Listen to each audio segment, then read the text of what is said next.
Good morning, friends. It's Saturday, and I'm back with Chapter 37 of my upcoming book, Campaign at Fort Stix. Now it's time to grab a snack, dim the lights, and let me take you into the mists of time with a story I call Firefight. During spring break, I worked on my garden a little at a time.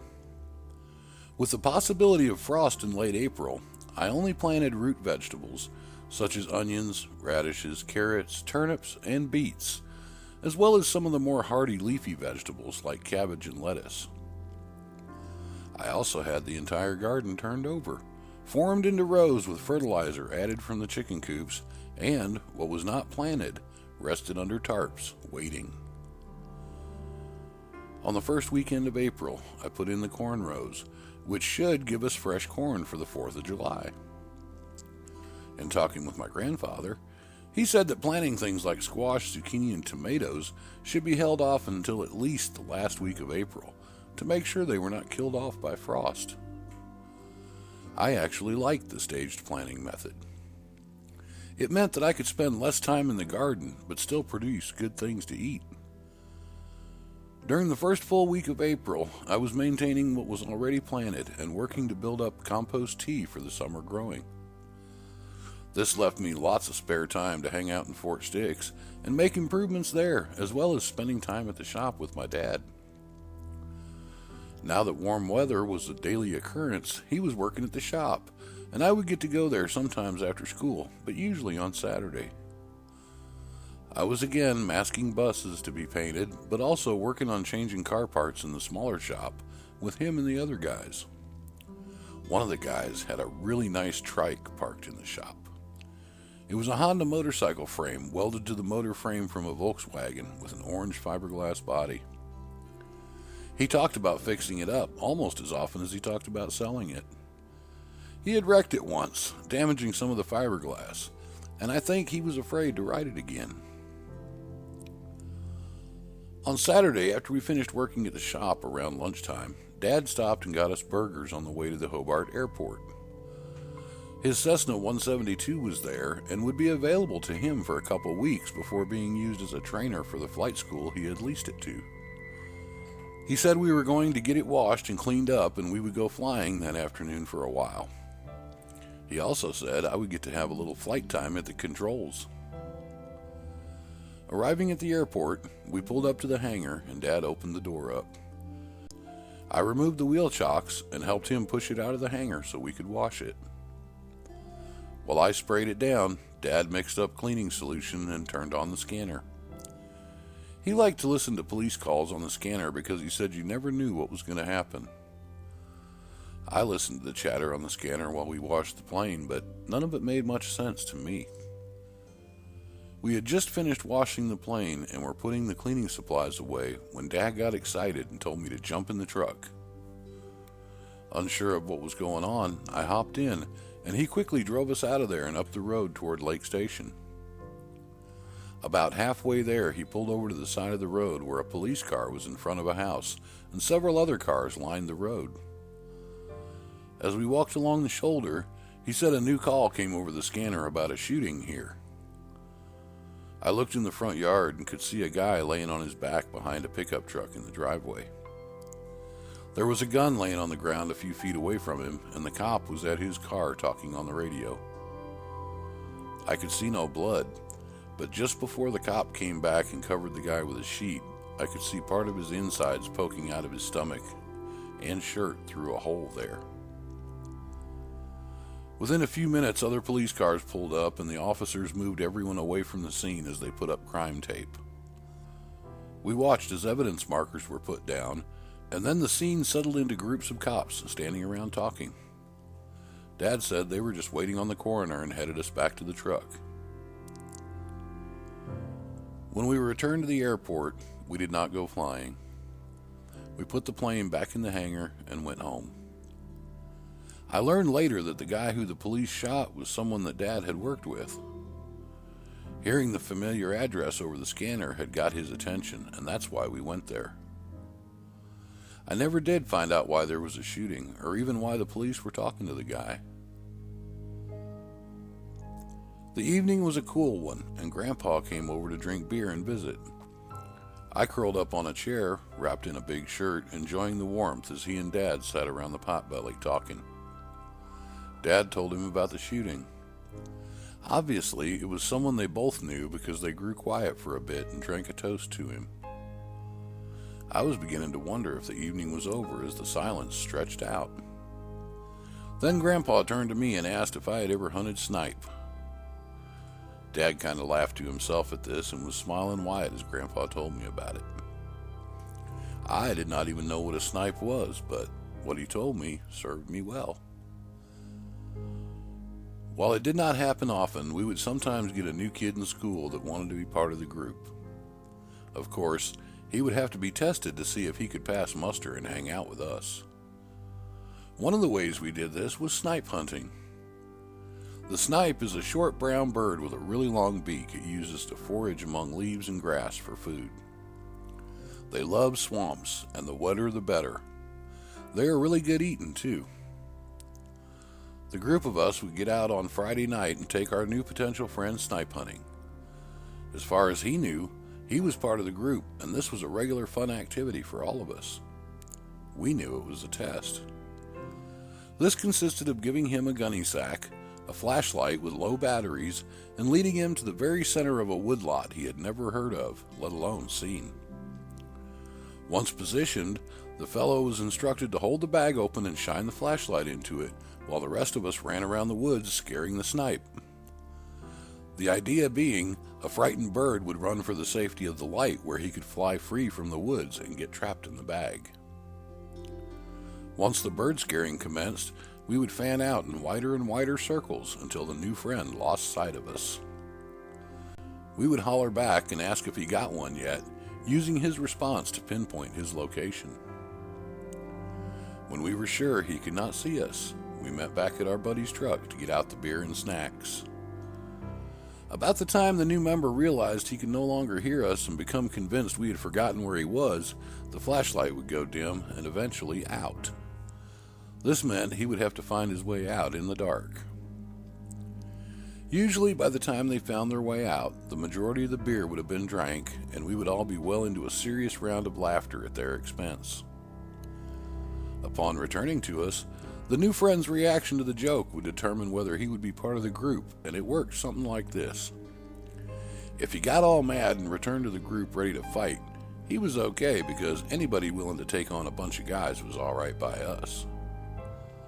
If he came back sheepish and admitting he was the butt of a joke, he could take a joke and was obviously okay, so he was welcomed. If the member failed to regroup with us by the time the sun woke us and sent us off seeking breakfast, he obviously was not meant to be part of the group and was quickly forgotten. "But Grandpa," I said, concerned, "if he did not meet up at the truck, what happened to them?" Grandpa took a long drink from his beer. "Well, most times we would see them at school, and they would not talk to us. We figured they were just mad at the joke." "Did anyone ever not come back to school after the joke?" I asked seriously. "Well, there was this one boy," Grandpa grinned behind his beer bottle. "Never saw him after that night. I was rabbit hunting in those woods a couple of years ago, though, and thought I saw him down by the swamp. I was going to ask him how he was doing, but got distracted by a big old rabbit." Dad laughed at this and got up to add more coal to the fire. It took me a moment to realize Grandpa was pulling my leg, and I laughed with him. My feet were getting cold, so I got up to find myself a pair of socks. As I passed through the living room into the room I shared with Mark, where the dresser was, I felt a large cold spot. After putting on socks, I came out of the room and distinctly felt the cold spot again just outside the door.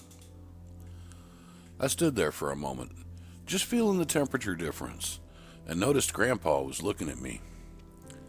His eyes got kind of red and he seemed a bit sad. Pointing to me, he turned to Dad. "You know, where he's standing is where Helen fell the last time I saw her in this house." "I know," Dad said, draining his beer and opening another. I remember running over to ask if she was okay. They were quiet as I got back into my chair. I could not fathom the loss they were obviously feeling at that moment as they spoke of the night my grandmother died. I wished I could have met her, as she sounded like a wonderful lady. I mean, Aunt Florence was wonderful, and they were twins. I remembered the professor telling me that sometimes they came back because they were not done living, or they missed someone, or maybe they're still trying to find something they lost when they were alive. In my mind, I associated cold spots with ghosts. It reminded me there was a cold spot in front of the basement door, and I walked over there for a moment. The cold spot was no longer there, and I realized I had not noticed it since the day I showed Dad where Uncle Rudy's gun was. Was that what he needed? For Dad to find the gun? Had he moved on after that? Then I thought about Gracie and remembered what the professor said about the dead sometimes needing something. Gracie taught me about chicken feet, fertilizer tea, and pointed my way home. Then she was gone. What was it Grandma needed? If it really was her, she could probably hear Dad and Grandpa talking about her and know they were doing okay. I was pretty sure she would be able to hear the love they had for her. Then I remembered the brooch I found under the floor in that general area. I was about to go and get it from my room to ask Grandpa about it when he stood up. "Well, it's getting late, and I want to get up early and work on the garden tomorrow," he said. "I saw you've been working in your garden, Kevin. How about I walk up here with you after school tomorrow after your visit with Grandma and have a look at it?" "Oh, okay," I said. "I've been planting lots of stuff." He turned toward the back door and began to walk down the hall. "Good night," he called as he went out the door. "Good night, Grandpa," I said, and got up to go to my room. Dad got up when Grandpa did and was already in his bed. As I passed by the bedroom on my way to the front porch, I felt the cold spot again and thought about the brooch. I got it out of the drawer where I kept it and unwrapped the handkerchief. It was silver with scroll work along the outside edges. The front was a piece of seashell carved into a cameo of a Victorian-era woman. I opened it up and saw pictures of my grandmother and grandfather on their wedding day. I went back into the living room carrying the brooch and walked to the cold spot. It seemed even colder now, and I thought I could even see my breath. I looked at the brooch once more and closed it. "Is this what you're looking for, Grandma?" I asked quietly in the dark room. "I found it in the dirt under the floor and kept it safe." I laid the brooch on the floor in the cold spot and then turned to go to bed. I was not sure how she could have it, but it felt right leaving it there for her. When I lay down, I was asleep before my head even hit the pillow. When I woke in the morning, the house was quiet and there was a bit of a chill in the air. It was not cold, just a little chill. On my way to the kitchen, I noticed the brooch was no longer laying on the floor where I left it. Obviously, Grandma had found a way to take it. I went to make my breakfast and was soon joined by Mark.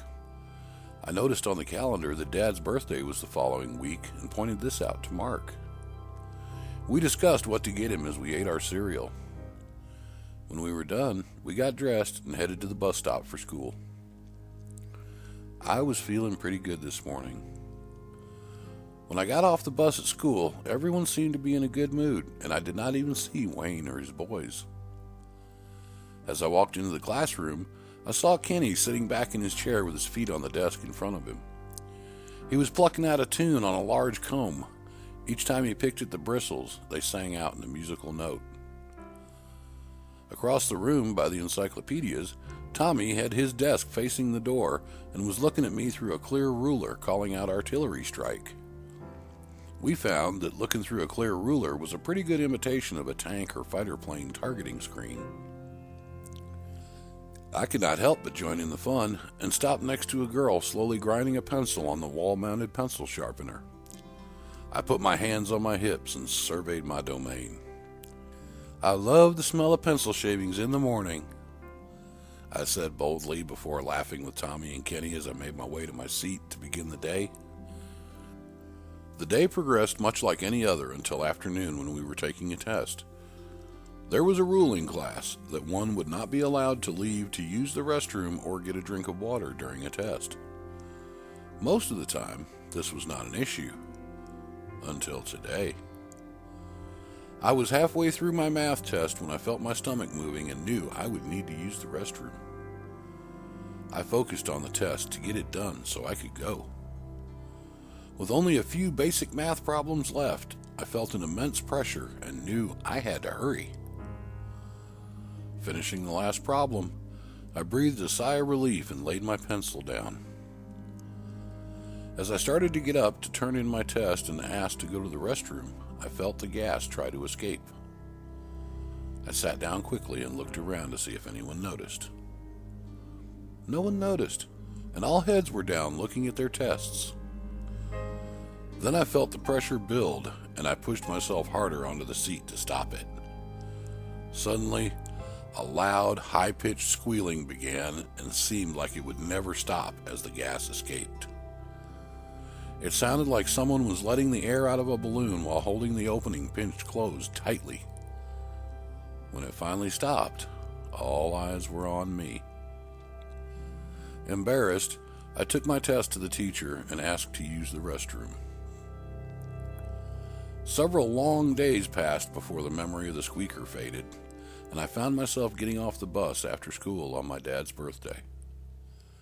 Mark was showing me the fired clay handprint he made for Dad in his art class, and I told him about the new fishing lures I had hiding in my room that I was sure Dad would love.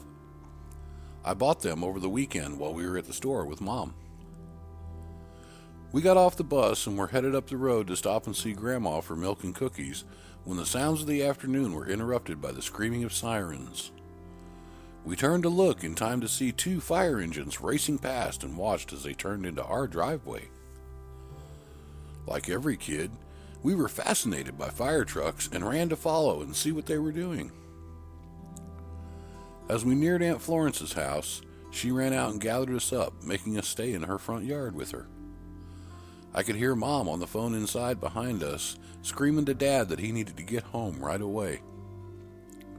Looking at our house, I saw massive flames shooting out of the roof over the middle of the house, and firemen were everywhere starting to fight the fire to save our home. Time slowed to a crawl as I watched the firemen fight the fire and get it under control. Dad came home and sat with us in Aunt Florence's front yard. Mom held on to my little sister, and we just watched as smoke billowed out and water was poured in. Finally, one of the firemen came over and talked to Dad to let him know the fire was out. We watched them roll up their hoses and pack up the trucks. When they left, I could not ever remember it being so quiet. I followed Dad to the house and walked behind as he looked around with a flashlight. The fire was bad. The first thing I noticed as we stepped into the living room was the bathroom was totally destroyed. The walls were ash, leaving the toilet sitting in the middle of the open room. On the wall above the charred remains of the desk were several lumps of charcoal in the gun rack that were our rifles and shotguns.